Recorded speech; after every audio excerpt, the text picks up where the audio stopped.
Olá, Evandro.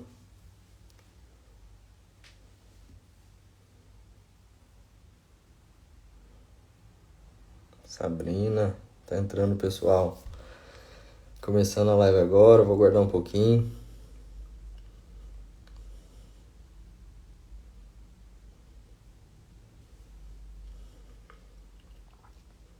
Boa noite, Evandro. Boa noite, Everton. Aí, ó, o pessoal tá entrando.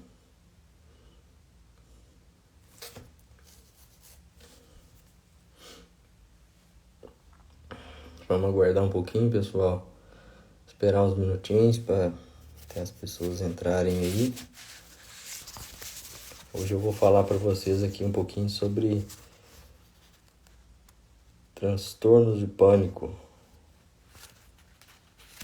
Boa noite, Maria.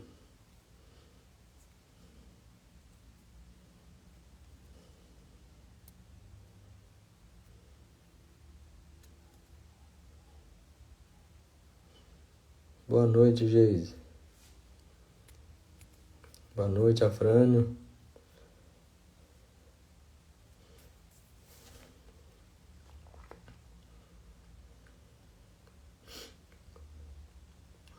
Aguardar um pouquinho. O Everton tá aí já, daqui a pouco ele vai entrar na live com a gente também.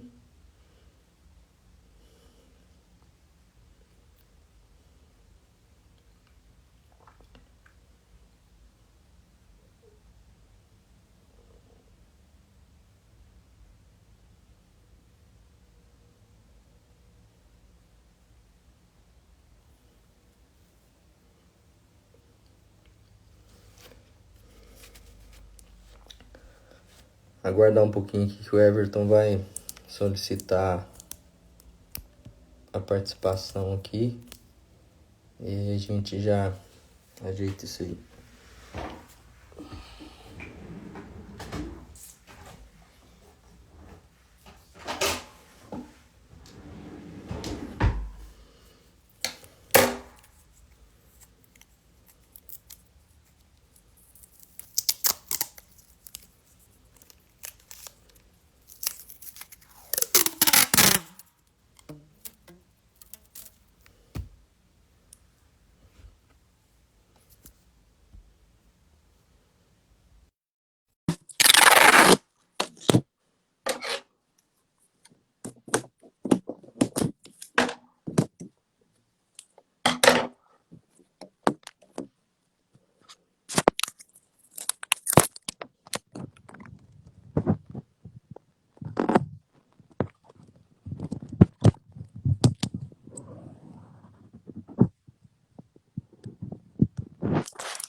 Boa noite, Everton. Boa noite, tudo bem, André? Tudo bem? Ótimo, prazer falar com você. Essa Igualmente. live que eu esperava tanto, né? Pois Agora é, deu ó, certo. chegou o nosso Conseguimos dia. conciliar a agenda. É isso aí. Isso. Te agradeço a disponibilidade em participar aqui comigo dessa live. Bom, para os meus seguidores, se você quiser se apresentar. Uhum, claro. É, Tem muitos aqui também que eu conheço, que eu estou percebendo que já estão participando. Boa noite a todos. A gente fica muito agradecido às pessoas que participam das nossas lives, que é uma forma que a gente estende, né, ali ao espaço do consultório. Eu sou psicólogo há 11 anos, psicólogo clínico, tenho uma pós em saúde mental, tenho algumas formações em hipnose clínica ericksoniana, além de também outras formações como terapias integradas do renascimento. Então, eu não tenho dúvida que as nossas experiências aqui possam contribuir com aqueles que estão participando, com aqueles que vão ver depois essa live, porque afinal nós vamos deixar gravado. Sim. E né, nós já viemos conversando isso, o quanto que é um conteúdo muito presente e atual hoje nos nossos consultórios. Eu vou lhe dizer que nesses últimos 2 anos aumentou de modo assim, talvez mais de 50% dos atendimentos com casos de acordo com aquilo que a gente vai falar. Então, mais uma vez, obrigado, viu? Espero poder contribuir aí, diante de toda a experiência, essa parceria que a gente vem construindo nos últimos meses, André. Eu que agradeço, Everton. Bom, então, pessoal, vamos começar. Hoje eu vou falar aqui para vocês um pouquinho sobre o transtorno do pânico, que é uma doença do grupo dos transtornos da ansiedade. Eu vou fazer uma explanação sobre o tema. Quem tiver perguntas, pode ir escrevendo aí nos comentários, perguntando, que o Everton vai me auxiliando isso aí enquanto eu estiver falando aqui. Depois nós vamos abrir um espaço para perguntas. Isso. Bom, eu vou iniciar falando para vocês um pouquinho sobre o que é a ansiedade, né? Essa definição de ansiedade. Ansiedade é uma condição que todos nós vivemos, uma situação, uma vivência de uma projeção para o futuro dos nossos acontecimentos, né? Então, a ansiedade é um estado emocional direcionado ao futuro. Todos nós temos ansiedade. O que é definição de ansiedade patológica? Teve dois psicólogos criaram uma lei, lei de Yerkes e Dodson. Eu fiz até um gráficozinho aqui para mostrar para vocês. Eu não sei se vai dar para ver aí. Tá dando para ver. Bom, dá para ver. A ideia é o seguinte. Aqui eles colocaram numa ordenada o desempenho versus o estresse. Como é que funciona? Um indivíduo com ansiedade normal, no estado de sono, ele está com ansiedade mínima. Né? Então, ele está dormindo, nível de estresse baixo. Quando ele entra no estado de vigília, a ansiedade começa a subir. Então, quando ele tem essa excitação mental, fisiológica, a ansiedade vai subindo, quando a gente vai estimulando o nosso cérebro. Aqui, quando se chega nesse ponto máximo aqui, é o ponto de melhor desempenho. Então, até aqui, é uma coisa normal para todo mundo. Quando a gente está numa preparação, com uma expectativa muito grande, a gente desempenha uma boa expectativa, né, relacionada àquilo, a gente consegue ter um desempenho máximo da nossa capacidade mental. Acontece, é muito comum a gente ver, principalmente em épocas de competições, Olimpíadas e tudo. Teve um episódio daquele competidor olímpico brasileiro, o Diego Hipólito, quando ele, após anos de preparação, ele chegou na Olimpíada e num salto lá ele errou. Aquilo ali é um momento de uma ansiedade que passou desse pico máximo, aí tem um ponto de desintegração. A ansiedade quebra, que você fica tão ansioso, tem tanta expectativa com o que vai acontecer, que aí o indivíduo entra num estágio de ansiedade patológica. Aqui é onde interessa para a gente nos transtornos, é onde a gente trata, onde a gente medica, para voltar o indivíduo para essa capacidade aqui, de um ponto onde ele consegue ter um desempenho máximo sem ter algum prejuízo cognitivo, de perder, de acabar se atrapalhando com excesso de excitação do cérebro. Bom, esse limite, André, seria natural, então, né? Eu acho que até para as pessoas, eu entendi muito bem, mas para aqueles que estão participando, então esse limite lá no alto, ele é um limite natural, ele é necessário até para a nossa condição de relacionamento com a vida, é isso, né? Sim, isso foi um desenvolvimento do nosso cérebro para fazer com que a gente agisse, né? A gente precisa da ansiedade para poder se movimentar, planejar o futuro, agir, tomar decisões hoje que vão ter alguma consequência futura, né?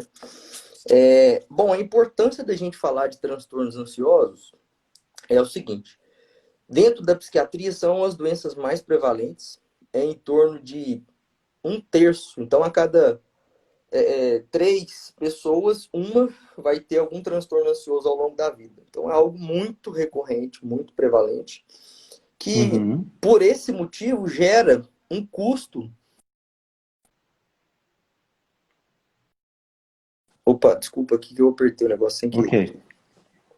Por esse motivo da ansiedade ser uma doença muito prevalente, existe um custo pessoal, social, muito alto envolvido na ansiedade. Então, é uma doença, assim, se tratada, ela tem enormes repercussões para o indivíduo.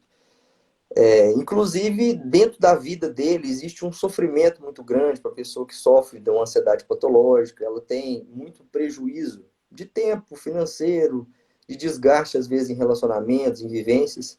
Então, por isso da importância da gente falar disso e tratar. E outro fator importante dentro da saúde mental é que esses transtornos ansiosos, conhecidamente, eles aumentam muito o risco de tentativa de suicídio. Então, Uhum. sabidamente hoje, os principais transtornos, o transtorno do estresse pós-traumático, o transtorno de ansiedade generalizada e o transtorno do pânico, eles aumentam em torno de 6 vezes em relação a uma pessoa que não tem nenhuma doença, a chance de uma tentativa de suicídio. Então, é algo bastante relevante que deve ter a importância do tratamento, né? Então, assim, isso foi uma introdução para a gente caracterizar o que seria basicamente a ansiedade, e a partir Uhum. disso nós vamos ater hoje ao transtorno de pânico. Então, o que é o transtorno de pânico?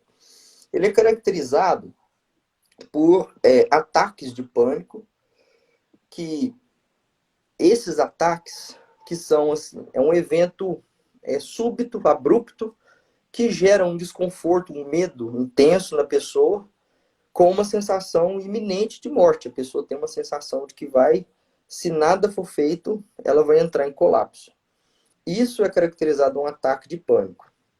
A pessoa associada a Uhum. esse medo incontrolável, ela tem alguns sintomas físicos que eu vou elencar aqui, são 13 de acordo com o manual de diagnóstico, mas para caracterizar o ataque de pânico específico, o indivíduo precisa ter esse medo abrupto, que pode ser vindo de um estado de calma ou de um estado ansioso, e mais 4 desses sintomas, algum deles, que são Uhum. palpitações, sudorese, tremores, sensação de falta de ar, aquela dispneia, aquele cansaço súbito, dor ou desconforto torácico no peito, sensação de tontura, a pessoa tem uma tontura muito forte, formigamento,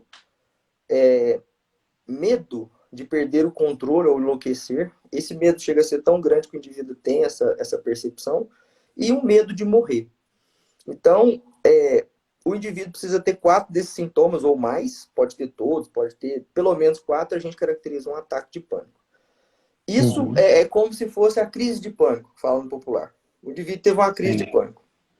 Isso é uma condição que cerca de 28, de 20 a 28% da população vai experimentar ao longo da vida.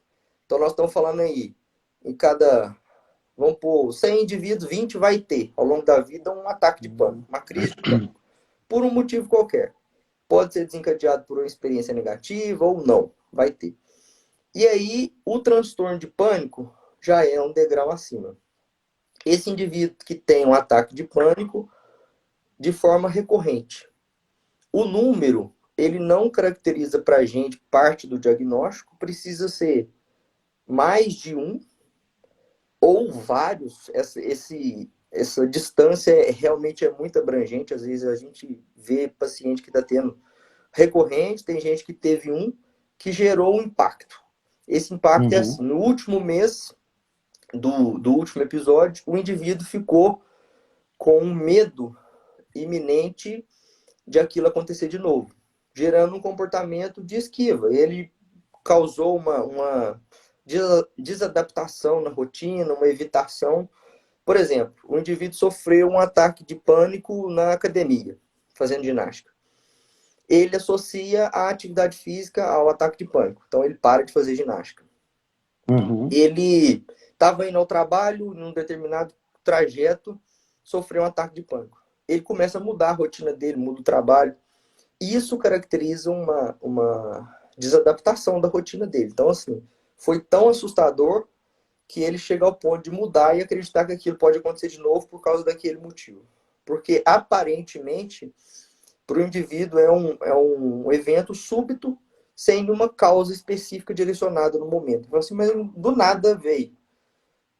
Às vezes acontece à noite o paciente acordar com um ataque de pânico noturno, e ele vai para a urgência médica, chega lá, o médico vira ele de cabeça para baixo, faz tudo quanto é exame, faz exame do coração, pensando que pode ser um infarto, uma coisa assim, e o indivíduo estava tendo um ataque de pânico. Estatisticamente, isso é 1 em cada 4. Vai chegar com essa dor torácica na emergência, e ele está tendo um ataque de pânico, e às vezes o médico não vai conseguir identificar, porque vai ser uma dor muito forte, uma dor no peito, que pode simular a dor do infarto, que é uma doença muito grave, então o médico vai ter que presumir que pode ser um infarto e tratar como tal, fazer os exames e avaliar. Então, assim, é uma doença que tem muita repercussão na vida de quem sofre ela. Então, Sim. essa importância do conhecer é fundamental. Faz parte, inclusive, do tratamento, né? A gente esclarecer, falar para o indivíduo como que isso acontece, como que isso se porta no organismo, para ele ter uma percepção do que é, né? E a partir disso ele reconhecer, poxa vida, agora eu posso estar tendo um ataque de pânico aí, né? Então, é muito importante isso. Eu queria compartilhar, diante de toda essa excelente explicação, André, que quando chega, né, muitas vezes encaminhado por você e por seus colegas de profissão, ou alguns amigos também da psicologia, que diante desse cenário, e aí é claro que a gente precisa encaminhar, em alguns casos nem eles já estão com esses sintomas, como você disse, e ainda não foram medicados, ainda não tiveram uma avaliação médica, é quando nós psicólogos encaminhamos, né, para uma avaliação. Mas o interessante é que dentro das minhas experiências, de casos semelhantes ao que você está explicando, né, do transtorno ou de alguma crise de pânico, é que é essencial que a gente busque a raiz dessa condição mesmo, não no sentido apenas do sintoma.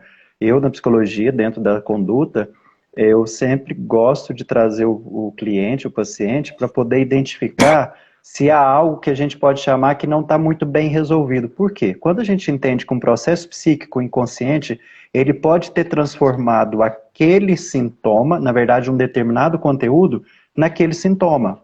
Sim. É como se fosse uma transmutação. Então é muito comum de identificar que a raiz da circunstância, pelo menos eu já tive a oportunidade desses casos, que a gente sempre vai, diríamos, na raiz de uma situação que não necessariamente é o pânico, que não necessariamente é uma ansiedade, mas algo que o inconsciente fez uma leitura, diríamos, inadequada. Né? Algo que ficou reprimido, que a gente chama na psicologia, ou recalcado, como a psicanálise diz. Então é fundamental, porque às vezes as pessoas compreendem que nós precisamos sim de um acompanhamento médico e junto a um acompanhamento terapêutico, né, psicoterapêutico, é para a gente entender as causas. Sempre tem umas causas. Eu até queria ouvir de você, dentro das suas experiências, né, não sei se a gente está atropelando aqui, mas talvez em algum momento a gente compreender quais são as possíveis causas. Porque claro que são inúmeras, né? Não é apenas pensar se teve um trauma de infância, não é isso que a gente quer dizer. Nós queremos dizer que um processo psíquico ele pode fazer uma redefinição de um conteúdo X e transformar isso num sintoma para a pessoa. Eu já tive experiência da pessoa, olha, se esses sintomas não tivessem manifestado, eu não entenderia que algo anteriormente não tinha sido bem tratado, diríamos bem elaborado. É um pouco das minhas Sim. experiências com os casos de pânico. Sim. Eu vou até falar aqui, né, nessa questão nós podemos falar já da origem, né, a etiologia da doença. Uhum. São 3 hipóteses, basicamente, que são reconhecidas hoje, que são fatores genéticos. Quem tem o transtorno de pânico tem 5 vezes mais chance de um familiar de primeiro grau ter. Por exemplo, se os pais têm, o filho tem 5 vezes mais chance de ter. Né? Então, é uma hipótese, um fator genético. Tem o fator ambiental, que é isso aí que você falou. Até Uhum. 80% dos pacientes, então 8 em cada 10, vão ter uma história de vida negativa. Não necessariamente no momento do ataque de pânico ou do transtorno, né, que ele vivenciando ali, mas ele já teve alguma experiência de algum trauma negativo. Então, 8 em cada 10 vão ter. É muito Uhum. comum isso. E Sim. também tem os fatores comportamentais, né, o psicológico, que o indivíduo ele tem uma falsa interpretação dos sintomas. É um indivíduo que tem uma capacidade, assim, ele é mais aguçado, ele tem uma ansiedade mais... um indivíduo um pouco mais agitado. Então, ele tem uma percepção demais, ele fica hipervigilante. Então, ele tem, por exemplo, o coração dele começa a bater um pouco mais rápido, ele já acredita que aquilo ali pode ser um sintoma diferente, ele já procura como uma doença. Aquelas pessoas que têm uma característica de procurar a doença. Essa pessoa é mais suscetível a desenvolver um ataque de pânico, por essa Seria o hipervigilância. próximo ao hipocondríaco? Muito próximo do hipocondríaco. Isso, né? Que tem aquela falsa percepção de que eu posso estar doente, ou esse trem aqui tá diferente, meu coração tá batendo, parece que tem um... Eles falam assim, doutor, tá batendo um negócio aqui dentro que eu não tô entendendo o que é, não. Muitas vezes é uma percepção errônea dele, o coração dele tá batendo, às vezes põe a cabeça no travesseiro. A gente tem uma artéria que pulsa aqui, eu já ouvi isso muito. Doutor, eu fico ouvindo meu coração, assim, de noite eu não consigo dormir, a pessoa tá ansiosa e tem uma artéria que pulsa aqui, aí ele encosta a cabeça no travesseiro e fica com aquela percepção de que o coração tá batendo na cabeça aqui. E esses indivíduos têm muito mais chance de desenvolver o transtorno do pânico, porque ele tem essa característica. Né? Bom, eu falei do que é a doença, da origem, né? Falar um pouco da estatística dela. Predominantemente em adulto, em torno de 3% da população mundial vai ter, isso é uma estatística alta em termos de doença. Para se ter uma ideia, por exemplo, a esquizofrenia, que é a doença mais grave da psiquiatria, é 1% da população mundial. O transtorno do pânico específico é em torno de 3% no adulto. Em crianças, essa estatística cai muito. Não é uma doença tão comum e prevalente em criança, é em torno de 0,4%. Então, a cada 1.000 crianças, 4 vão ter. E no adulto, a cada 1.000 adultos, 30 vão ter. Então, é um número bem maior, sabe? E esses ataques, eles predominantemente começam num adulto jovem, em torno ali de 20 anos, com uma prevalência do transtorno do pânico em torno da década de 30 anos, que é mais frequente. E tende a cair com a idade. A pessoa vai envelhecendo, vai diminuindo as crises, isso é uma doença que ela tem uma característica de regressão dos episódios. Tem uma outra condição que hoje nesse último manual do DSM-5, que é o Manual Diagnóstico Psiquiátrico dos Estados Unidos, eles fizeram uma alteração caracterizou como uma fase à parte a agorafobia, que era uma condição que era vinculada no manual anterior ao transtorno de pânico. A agorafobia é um medo de exposição a um novo episódio ansioso em locais abertos, em locais onde a pessoa se sente desprotegida e que talvez não conseguiria ter acesso a um recurso, a alguma ajuda. Então ela entra num estado de ansiedade tão grande que ela se sente quase que em um ataque de pânico específico nesse local. Por exemplo, a gente caracteriza como essa agorafobia o quadro onde o indivíduo, por exemplo, ele tem esse medo específico em 5 situações possíveis, ele precisa ter pelo menos esse medo, essa ansiedade em 2 situações. No uso de transporte público, trem, ônibus, qualquer tipo de transporte público, ele tem... Grandes aglomerações, né? Também.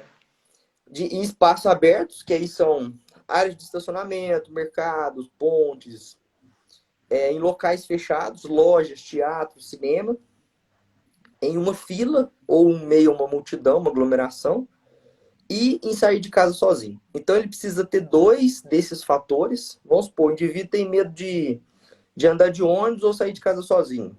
Ele está com agorafobia. Então essa é uma condição que agrava muito o transtorno do pânico. Em média, felizmente, de quem tem o transtorno do pânico, daqueles 3%, 1% só que desenvolve o transtorno comórbido com a agorafobia. A maioria é 100, felizmente. Só que os transtornos de ansiedade, eles são muito comuns ter outras doenças junto, que a gente chama de comorbidade, né? E dentro do transtorno do pânico, um dos mais comuns é a depressão.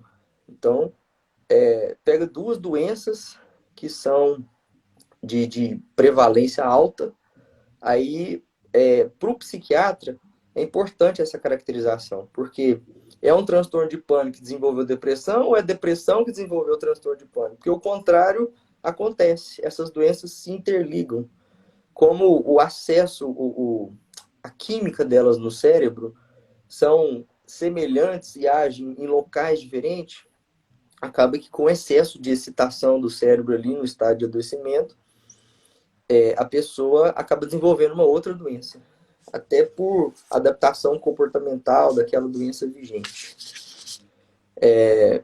Então, assim, tratar, reconhecer o transtorno do pânico e tratar é algo extremamente relevante, que as pessoas que estiverem nos assistindo, que reconhecer isso em algum familiar, reconhecer isso em alguém, é muito importante que busque ajuda profissional para poder identificar se realmente porque eu falo assim, o transtorno do pânico ele é um dos transtornos mais biológicos que existe dentro da psiquiatria e a resposta do tratamento é fantástica. A pessoa melhora de qualidade de vida. Frequentemente eu ouço o paciente falar assim, doutor do céu, por que eu não vi antes? Que arrependimento de não ter começado a tratar antes. É que a percepção de melhora é tão grande, a pessoa ganha uma nova vida. Porque muitas vezes estava preso em casa, com medo de sair, estava gerando uma repercussão, tem o estigma, às vezes, das pessoas de fora, falam assim, mas você tá... Que isso? Você não tem doença nenhuma não, já fez tudo quanto é exame. A pessoa tem muito apego a exame. Fala, não, fez exame, tá tudo normal, isso é coisa da sua cabeça. E não é. A pessoa está sofrendo de um adoecimento que muitas vezes ela não tem aquele controle ali e ela não quer estar naquela condição, né? Então, assim, Porque passa pelo físico, né, André? Passa pelas sensações fisiológicas. E aí algumas pessoas acham que isso pode ser mimimi, chilique, a pessoa não tá, né? Enfim, cada um usa uma expressão. é, E o quanto que a gente tem que tomar esses cuidados, né? E essa diferenciação, ela é fundamental, né? Dentro dos consultórios, eu percebo, quando você está falando, eu estou lembrando de alguns casos que eu já pude acompanhar, e não tenho dúvida que o tratamento medicamentoso junto a um processo terapêutico, ele agrega um processo de tratamento e diríamos, de cura, assim, muito, muito, muito importante, essencial, diríamos assim. Um se complementa ao outro, não tem um que é melhor do que o outro, mas um se faz importante somado ao outro.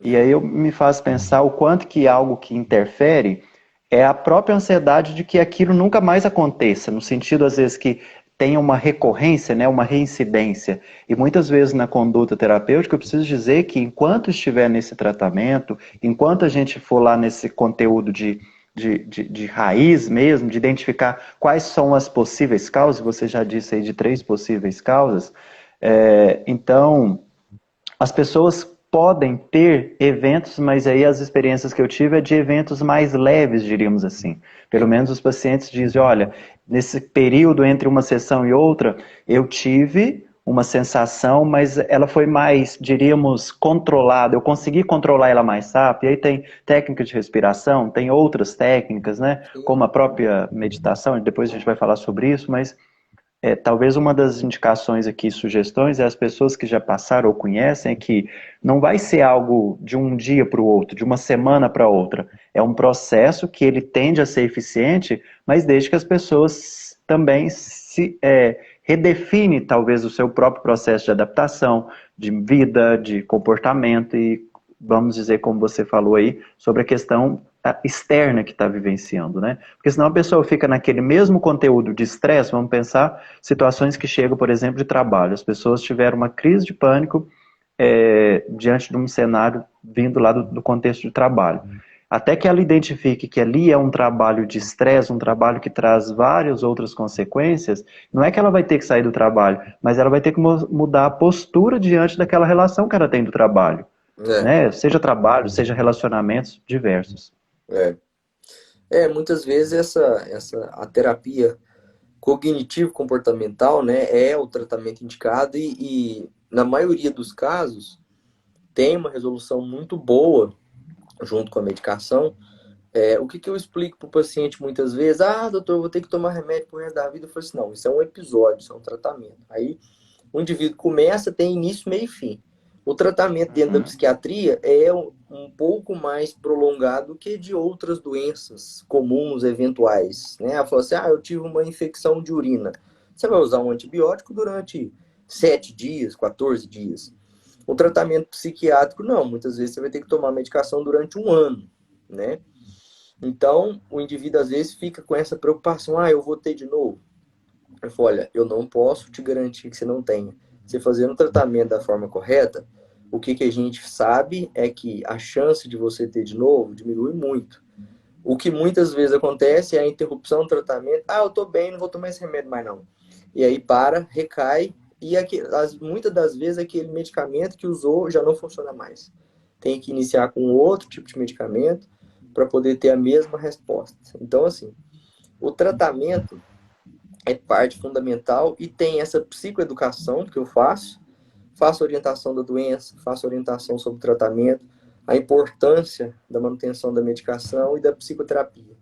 São pelo menos esses 3 pilares. Né? Aí, dentro dos transtornos de ansiedade, a maioria deles trata com relaxamento, técnica de mudança de hábito de vida, né? Meditação, yoga, prática de atividade física é fundamental para tratar qualquer doença psiquiátrica. Então, assim, é importante a gente frisar aqui que isso fique para quem estiver ouvindo,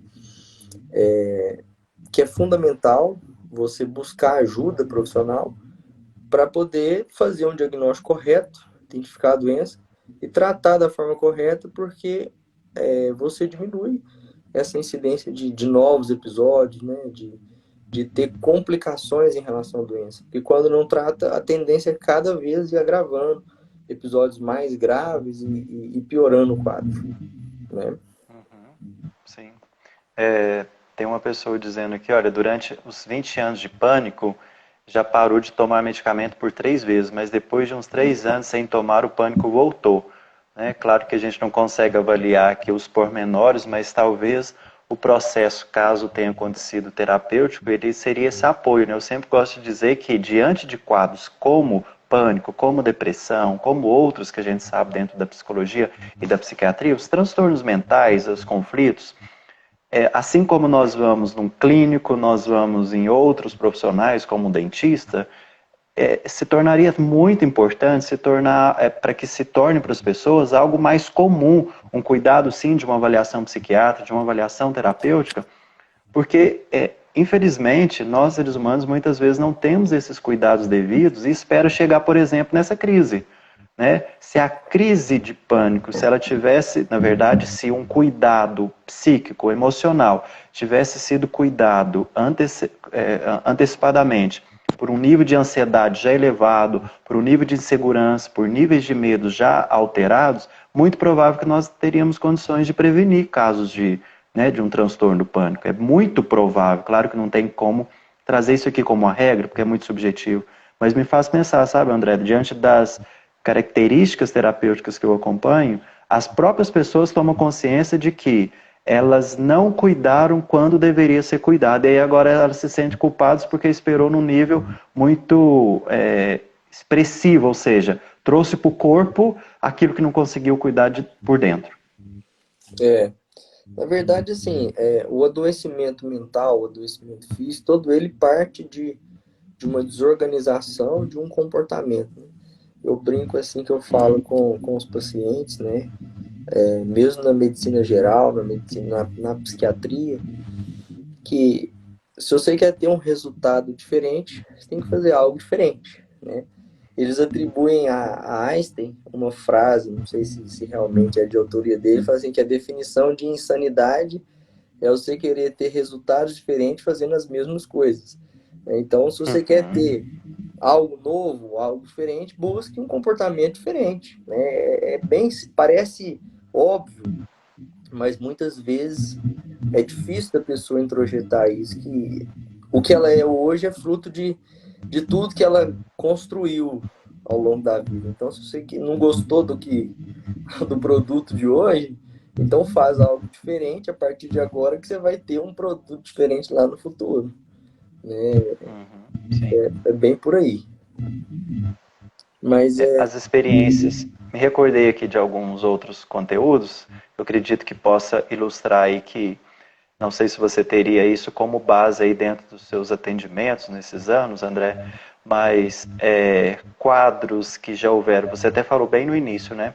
O transtorno de estresse pós-traumático, quadros de algum impacto emocional na fase do crescimento, né? Vamos pensar aí da infância, é muito comum que nós, junto ao cliente, eu pude observar que é muito comum estar associado, então, algum tipo de trauma nessa fase de crescimento, de trazer ou a depressão ou o transtorno do pânico. É muito comum, pelo menos eu vou dizer que a grande maioria das vezes é possível observar que aqueles que vão descobrindo, né, fazendo todo aquele processo de autoconhecimento, eles associam que algum evento de muito impacto trouxe esse movimento na fase jovem adulto como transtorno do pânico.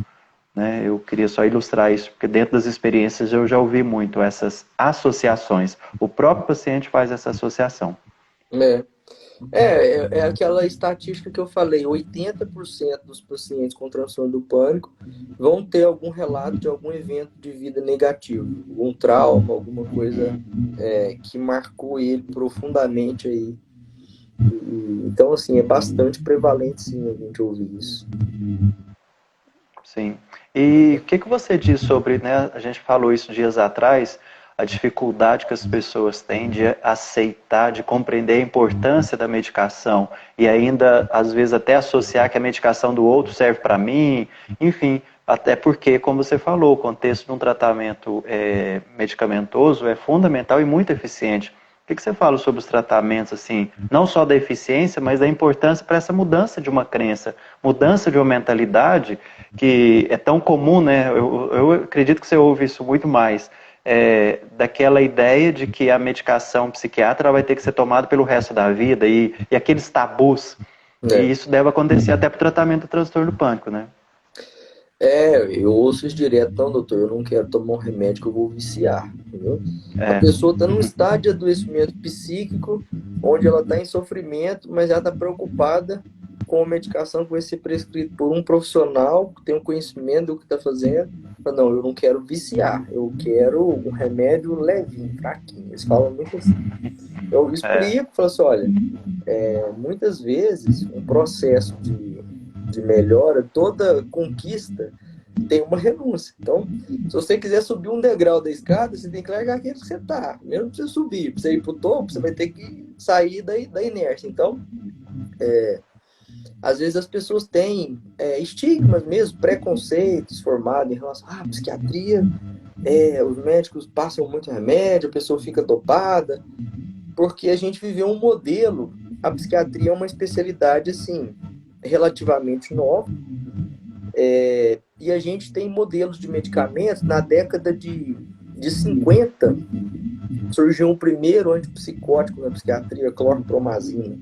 Então, até o final do século XXI, ali, do século XX, os médicos usavam muito medicamento forte. Então, pega ali na década de 80, década de 90. Década de 90 que surgiu esses inibidores de recaptura de serotonina, fluoxetina, paroxetina, esses INAs aí, os antidepressivos. Então, assim, é tudo muito novo ainda, né, popularmente falando. Então, as pessoas têm um estigma muito grande em relação ao uso da medicação, porque acredita que vai ficar dopado, que vai ficar alienado do mundo. E não, hoje a medicina evolui numa velocidade tão grande que a cada momento surgem novas opções de tratamento e mais eficazes, medicamentos com menos efeitos colaterais. Mas todos eles têm, não tem jeito. Se você for tomar um antibiótico, ele é para matar a bactéria. Ele mata a bactéria patológica que está causando a doença, mas mata a bactéria boa do intestino, desregula o seu intestino também. Então, não tem medicamento isento de efeito colateral. É aquela história de que toda conquista tem uma renúncia. Então, se você quer melhorar a dor de cabeça, você toma a dipirona. Tem efeito colateral? Tem. Mas o efeito colateral, às vezes, é tranquilo. Você vai conseguir. Você não vai perceber, não vai manejar. E na psiquiatria também. Eu oriento bastante no início do tratamento, que é uma fase de adaptação da medicação. Muitas vezes a gente vê muita desistência do paciente. Ah, porque eu estou passando mal. E eu reforço bastante esse comportamento do que pode acontecer para o paciente estar ciente mesmo. Eu acho que essa psicoeducação é fundamental para essa adesão, né, de qualquer tratamento.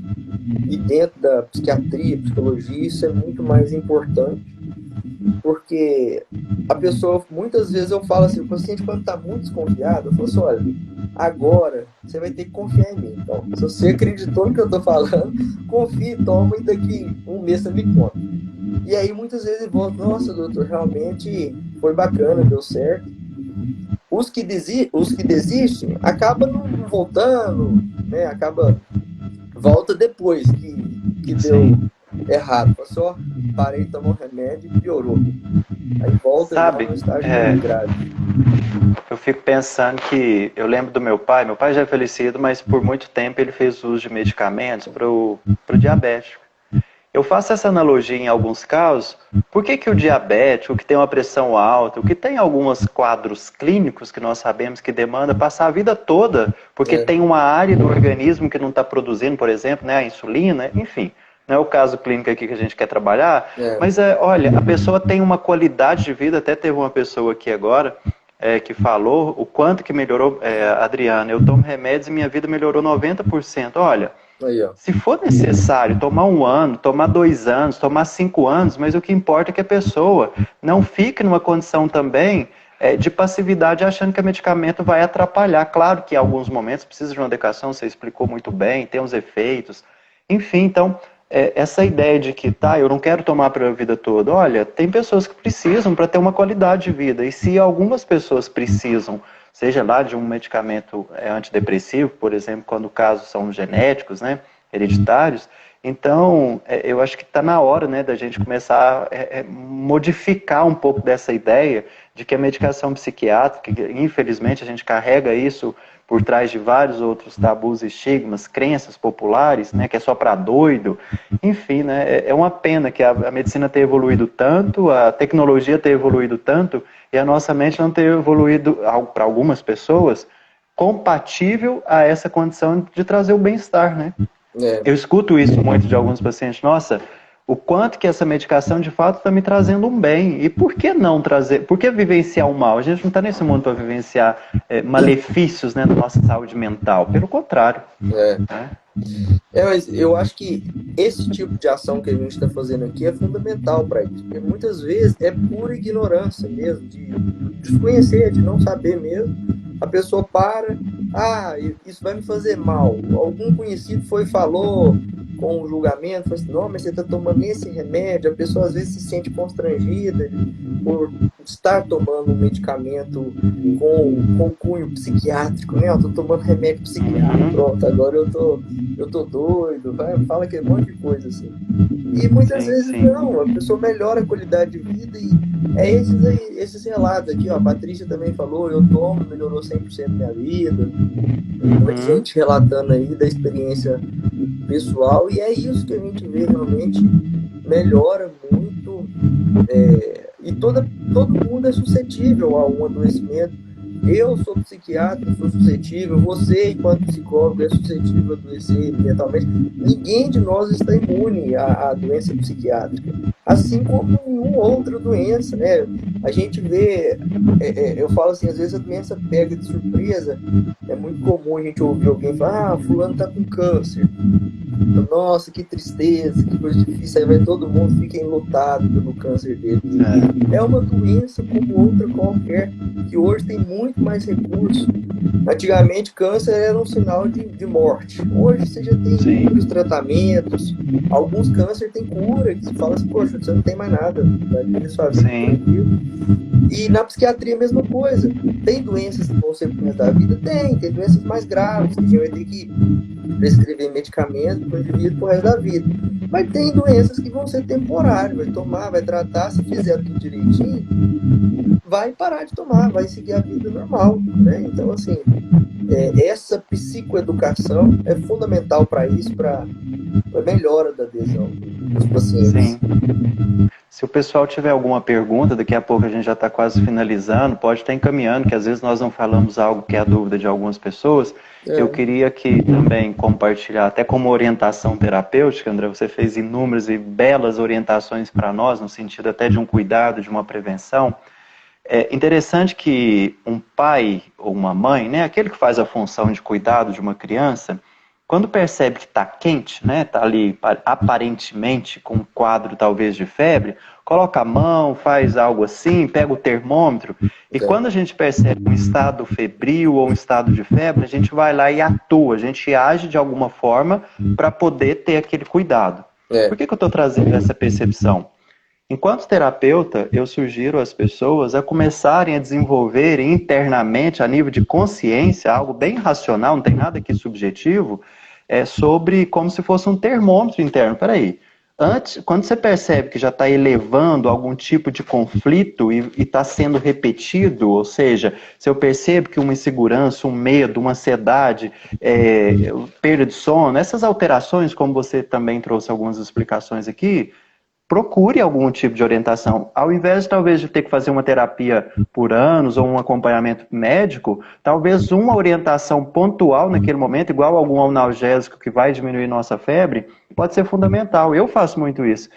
Como você disse, eu não tô blindado, você não está blindado, ninguém está blindado de um adoecimento emocional ou clínico. Então, de alguma forma, a gente desenvolver esse termômetro, é um modo aqui de analogia a fazer, quando eu perceber que isso já está subindo, ou seja, quando tem uma alteração que não é muito comum, é o momento da gente tomar consciência, olha, eu preciso ter a humildade de ir lá e procurar um profissional que tem conhecimento para saber me direcionar. Eu acredito que isso diminuiria significativamente os nossos adoecimentos, André. Com certeza. Olha aqui, ó.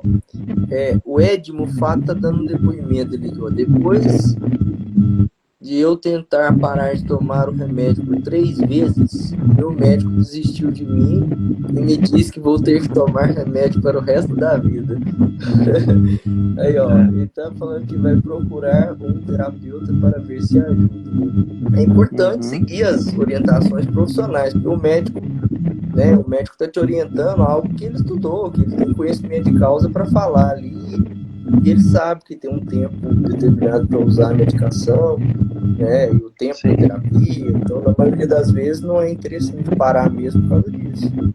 Você acaba prejudicando o tratamento e muitas vezes tem que tomar mais tempo mesmo do que deveria. Sim, sim. A Amanda está dizendo aqui, né? Na maioria das vezes, por que acontece o quadro de pânico? Na verdade, é uma pergunta. Meu marido foi diagnosticado com pânico, além de fazer uso dos remédios, o que mais ele pode fazer? Então, Amanda, a gente falou sobre isso aqui, né? O porquê acontece, as causas, pode ser causas ambientais, né? De histórias de vida, causas psicológicas, que ele tem uma percepção maior do adoecimento, ou genética, que a gente sabe conhecidamente. E o que mais pode ser feito além da medicação é a psicoterapia, que é fundamental. Nesse transtorno específico, faz toda a diferença. Tratar e não tratar com a psicoterapia. Sim. A Paty Hilder, vocês esclareceram sobre o assunto. Digo que até para muitos que estão assistindo possam tomar atitude de procurar ajuda. Sim, talvez até mesmo ter uma avaliação, não é para identificar se já está, mas uma avaliação de orientação, como eu disse, né? Infelizmente a gente espera muito mal acontecer, a gente espera o leite derramar, né? Como diz aí o senso comum. E a gente poderia fazer completamente diferente esses quadros, principalmente para nós que estamos aqui participando, para aqueles que podem acompanhar, eu não tenho dúvida que tem muitos quadros emocionais que poderiam ser evitados, né? Principalmente quando a gente está falando dos meios, dessas questões da adaptação, né? Esse momento que a gente está vivenciando nesses últimos 6 meses, as minhas experiências de ter aumentado, sim, alguns quadros de ansiedade, alguns quadros de pânico, pelo menos manifestado nos nossos atendimentos, e porque as pessoas não tinham, ninguém de nós tínhamos uma previsão de tudo isso que está acontecendo. Então, Sim, aqueles que já tinham os quadros de ansiedade já manifestos, eles agora estão manifestando de outras maneiras, com os medos de tudo isso que está acontecendo, né? sim. Realmente esses quadros de isolamento social, né, que a gente tem vivido, aumenta muito os quadros de ansiedade. Isso é prevalente demais no consultório. A ansiedade prejudicou muito por causa dessa pandemia. Realmente é muito daquilo que você falou da pessoa relacionada a isso, esse último esclarecimento aí, né? Da importância mesmo da pessoa reconhecer o momento da ajuda. Sim, Então sim. é fundamental. É, entender que, eu acho que assim, eu queria só fazer uma percepção aqui, o que o Ed Mufato diz, o principal é entender que o pânico não mata, relaxa que rapidinho passa a crise.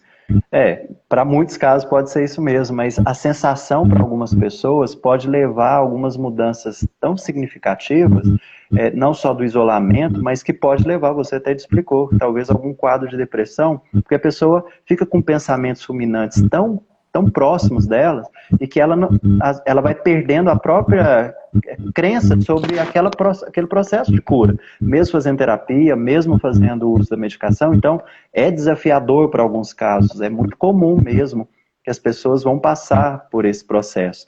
Mas é muito subjetivo, porque de algumas pessoas têm uma sensibilidade à dor, a sensações mentais, psíquicas, muito mais específicas e expressivas do que outras, né? Claro que a terapia ela trabalha nesse sentido também. Muitas vezes é importante frisar isso que, na verdade, a gente sabe disso, é uma consciência que a pessoa tem depois do ataque de pânico, mas na hora é exatamente o que ele não está conseguindo lidar, né? Sim. A Daiane pergunta aqui, ó, doutor André, tem alguma relação entre ao anoitecer com a piora da ansiedade? Falo isso porque minha ansiedade sempre piora à tarde. Na verdade, em termos biológicos, não, sabe, Daiane? Isso é algo que precisa ser investigado dentro da psicoterapia, trabalhado isso, porque pode ter alguma relação emocional, sim, esse medo do anoitecer, né? E desencadear sintomas ansiosos, mas biologicamente falando, eu diria que não. A ansiedade piorar ao anoitecer, não. Pode ser relacionado a algum evento específico. Já a Luciana dizendo a minha é sempre na parte da manhã, tá vendo? Então não tem Muito variável. uma relação específica. Ó, a Geis dando depoimento, tá vendo? É um rápido que dura uma eternidade, tá vendo? Não é tão rápido assim. Quando você tá vivendo a dor, eu falo assim, a pior dor que existe é aquela que você tá sentindo, né? Se você quer mudar o foco de uma dor, eu brinco assim, tá sentindo a dor de dente, dá uma martelada no dedo, você esquece a dor do dente na hora, porque você vai mudar o foco da dor, mas aquela que tá acontecendo é a pior, né? Você até disse, né, dos possíveis tratamentos, e eu percebo que, pelo menos das experiências terapêuticas, né, você falou tanto a terapia cognitiva, terapia que talvez não seja tão tradicional, é uma das formas também, o yoga, atividade física, meditação, enfim, são vários. E eu percebo que a gente se depara com outro estigma, outro tabu, que as pessoas, elas querem a melhora, elas querem sair desses sintomas, principalmente da ansiedade, que pode vir a gerar o pânico, só que elas não querem fazer essas mudanças, né? Você bem disse isso agora há pouco. Então, assim, talvez ter o reconhecimento de que tem formas também naturais de potencializar essa melhora dessas crises. Só que as pessoas perguntam, talvez depois de 3, 4 sessões, olha, o que você já fez até agora? Nada ainda. Peraí, como que você quer melhorar se de repente você ainda não fez nada? Porque a psicoterapia ela não vai fazer nada para você, ela vai te dar alguns caminhos, é como se fosse um GPS, né? Então, é necessário uma mudança dessa postura também diante daquilo que a gente quer fazer na vida, né? Ó, a Gisele pergunta aqui, ó. E aquela sensação que parece que você está fazendo tudo no automático, que você não está vivendo aquilo, que é tudo mentira. Tem um sintoma, Gisele, que chama desrealização. Inclusive, ele é um dos sintomas, eu não lembro se eu falei, é um dos sintomas que faz parte da caracterização de uma ansiedade. O indivíduo tem a percepção de que ele está fora da realidade, tá estranho, né? E tem a despersonalização, que o indivíduo tem a percepção de que ele está saindo do corpo dele. Parece que ele está olhando para ele assim, é aquela sensação de que quando às vezes você está em sonho, parece que você está olhando para o seu corpo. Só que num estado, às vezes, de vigília, a pessoa está acordada, tem a sensação de despersonalização. É uma estranheza muito grande. Mas Sim. isso tem relação com a ansiedade, Gisele. Manda perguntas aí, gente. Quem tiver dúvida pode mandar, que acho que a gente ainda tem um tempinho. Eu tô sem relógio aqui, vocês têm um horário aí? Marca 2 minutos aqui pelo Instagram. 2 minutos? Ó, 1 minuto. então já tá acabando. 2 a 3. Bom, então vamos fazer o encerramento, fazer algumas considerações aí. Você quer falar alguma coisa? Olha, eu quero agradecer o quanto que eu pude aprender, além daquilo que a gente estuda, né, lá na faculdade, o quanto que foi bem objetivo, eu acredito que foi muito pontual. Eu não tenho dúvida que nós, né, espero que conseguimos aqui chegar a um número de pessoas que possam ter sido contempladas com essas orientações. Né? Tanto você, uma pessoa que eu tanto confio hoje enquanto profissional aqui de Pará de Minas, que todos os casos que eu já pude acompanhar em parceria, assim, dessa troca entre eu e você, foi assim, muito eficiente. Eu não tenho dúvida que potencializou, acelerou um processo em relação a vários que eu venho acompanhando, desde que eu pude conhecer você aqui em Pará de Minas. Então, estou muito agradecido de poder confiar também a mim, estar nesse momento aqui, poder contribuir na sua atuação aí. E a todos, tá? Eu quero agradecer a todos que puderam participar aqui. De alguma forma, a gente fica muito agradecido aqui e espera ter contribuído mesmo. Obrigado, viu, André? Deus te pague. Eu que agradeço, Everton, a participação, a sua disponibilidade de tempo aí de estar com a gente nesse bate-papo. Agradeço a todo mundo que pacientemente nos assistiu aí até agora, né? E estou à disposição, quem precisar de ajuda, conte comigo no que eu puder ajudar profissionalmente aí. E agradeço muito, espero que tenha ajudado. E é isso. Muito obrigado pela atenção, pela audiência. Ok. Obrigado, André. Boa noite. Boa Um abraço noite a a toda a todos. sua família. Obrigado. Fica com Deus. Você também. Tchau.